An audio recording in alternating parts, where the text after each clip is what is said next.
Welcome again to the Sanity Pulpit. I'm Philip J. Bradbury, and I know you don't care about my history, but I'm going to tell you anyway. Well, a tiny part of it that is related to the huge changes that are going on in the world today. The changes that have been going on for a very long time. See, I was born on a 22,000 acre farm on which there were 20,000 sheep, 2,000 cattle, 70 dogs, and 40 horses, as well as about 20 humans, sometimes up to 40 humans. Where there was a lot of life, there was death, something I got to know well. For example, every September we'd have 3 weeks school holidays and I'd be given a lambing beat, which was about 1,000 acres that was mine to ride around every day, keeping a check on the pregnant and lambing ewes. We'd be coming out of winter, but winter didn't always let go easily, and it could be around 0 to 5 degrees centigrade, 40 knot winds, and pouring rain.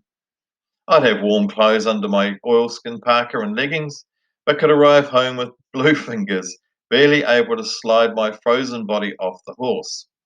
Sometimes, of course, it was beautiful weather, sunshine and 40 knot winds, sunshine and 20 knot winds. So imagine 1,000 to 1,500 pregnant women wandering around this rugged country, some of it too steep for a horse and man to climb up, munching grass and trying to stay healthy for their newborns. It wasn't ideal conditions for giving birth. Many died. Many would lie down or fall down and be unable to get up again because of the weight of the lamb inside them. They'd become cast. And though I did my best, a 10-year-old boy on a horse might miss them if they were in some hidden crevice or in the bush hiding from the weather. Many I had to help give birth if the lamb was coming out backwards. Spend up to an hour turning the lamb so that it came out more easily. And usually there was one or two each day where the womb turned inside out and the lamb couldn't come out. I'd have to kill the ewe, skin and gut her, sling the carcass and skin over my saddle, and take it back for dog meat.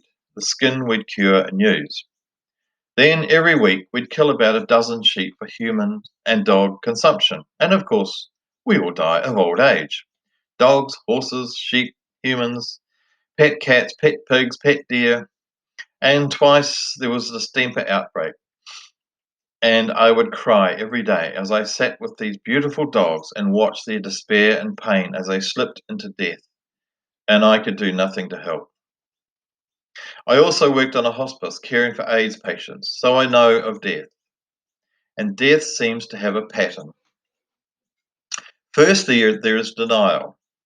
We have a snivelly nose, a lump, a pain, and say, oh, it's nothing, it'll go away. We pretend nothing's happened. Stage one. Secondly, there's a moment we have to stop and acknowledge the sniffles are turning to breathing problems, or the lump is just getting bigger and more painful. Whatever it isn't going away. We're going to have to do something. So there's a lot of thinking, board meetings with ourselves, internal dialogue, and strategizing. This is our secret, not yet telling anyone time. Then, thirdly, we take some action. Going to the doctor, eating healthier, exercising, meditating, cleansing our body, mind, and soul in some way. We may even write or review our will. We might take that holiday we've been promising ourselves or start on the bucket list. Whatever it is, we take some action. We might become kinder to people, angrier at people. Whatever we do, the outer world begins to know something is going on with us. Thirdly, fourthly, fourthly, there's the moment of acceptance, of realizing all the therapy, good food, good thinking, good intentions aren't keeping Dr. Death away. This acceptance comes easily to some people and never for some others. It usually comes easier for the person dying than for those around them, friends and family. But death comes and we do have to give in.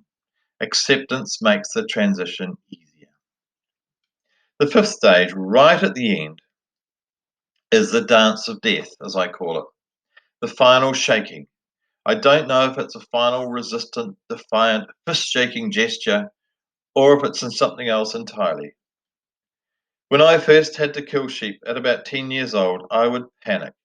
I hated killing them. I'd have grappled a sheep to the ground, had my right foot between its front two legs, my left leg behind its neck. I'd bend its head back, pray like hell I'd do it right, and then slash its neck with one quick swipe. The sheep would collapse, and I'd breathe a sigh of relief. Then I'd panic as it started thrashing about again. Oh my God, I'd think. I hadn't done it properly. The poor sheep is suffering. Then the thrashing would slowly die down, and I'd wipe sweat from my brow as my father and the shepherds would laugh. They'd all experience that unnerving dance of death, the last thrashing before succumbing to death's embrace. And that is where we are now, in the dance of death. You see, in the olden days, as we call them, we used to respect doctors, policemen, politicians, priests, lawyers, accountants, and others in authority. They were held in high esteem. Not anymore. There had just been too many deceits, too many abuses, too many unapologetic errors, too little greatness. Our heroes today are the ones we really don't need. Sports people, entertainment stars, influencers, and some who are famous for being famous. They're not bad people, but they're just not necessary in our lives, as we're realizing during these lock-up times. The authority structures that held us together, government, law enforcement, business, religion, medicine, and science, are showing themselves as lacking. We don't respect or trust them anymore. That world is dying, and this death is like any other death. We knew we were killing the planet back in 1962 when Rachel Carson published her book, Silent Spring. But we didn't listen and pretended the sniffle would go away. Greenpeace tried to tell us, and so many protesters and environmental groups tried to tell us. We shouted louder and louder about the insanity of war. We marched, we made movies, we wrote books, we campaigned about war, fluoride, asbestos, rainforest devastation, child abuse, slavery. So many things we screamed and shouted about, and the power brokers held their conferences. Stage 2.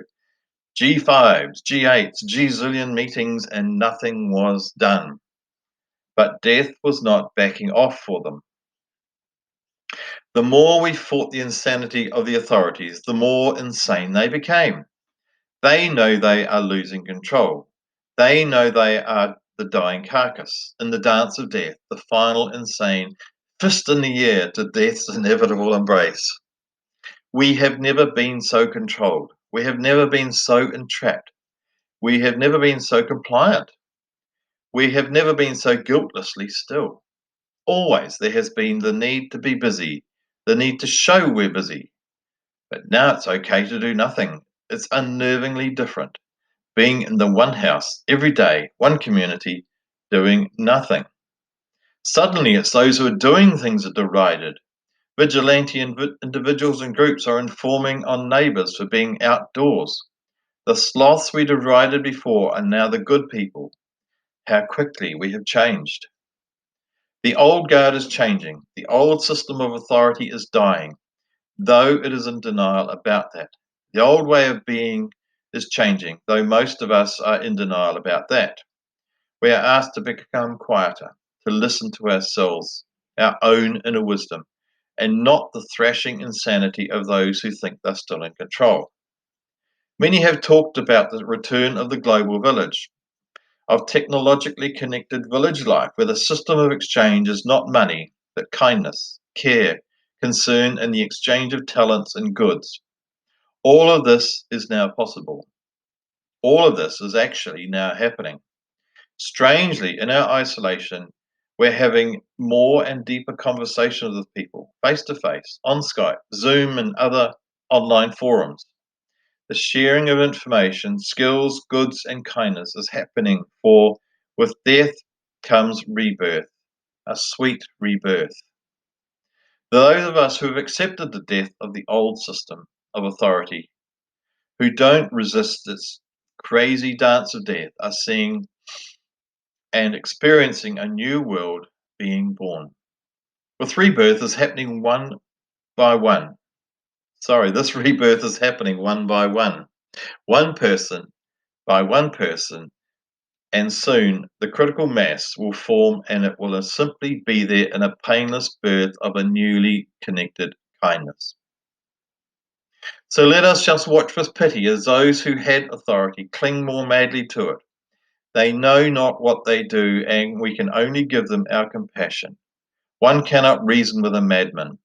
One can just be kind and be there, as we are now learning for ourselves, to be kind to ourselves, to be there for ourselves, and as we take these selfish acts, so we give them to others one by one, and one by one we quietly walk a new, uncertain, and kinder way.